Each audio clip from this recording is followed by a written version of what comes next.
When I first started teaching in the mid-1960s, Friday morning was test day. The test was sent by the deputy principal, and by lunchtime I knew how my kids had performed relative to the other year sixes.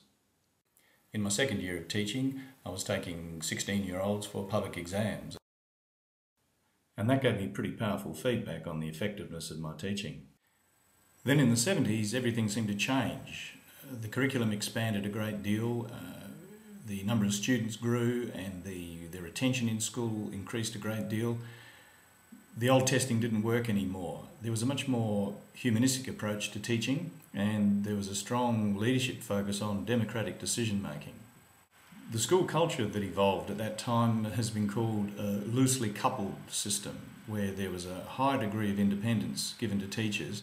By the 1980s, principals were being chosen on merit, and they were selected on the basis of their knowledge and their understanding of the curriculum and so on, and their ability to build that strong school culture.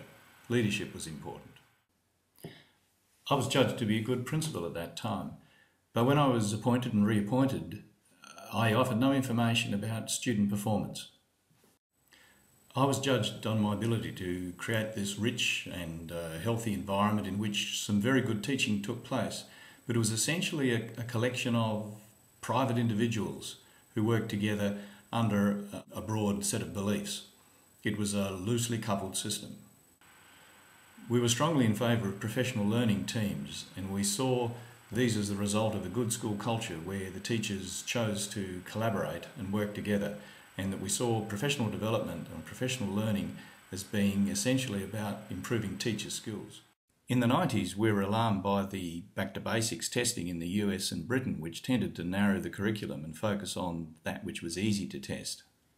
Now, I think we were wrong to focus too much on the loosely coupled approach and to pay much too much attention to the means rather than the ends of education. And the end of education is student learning.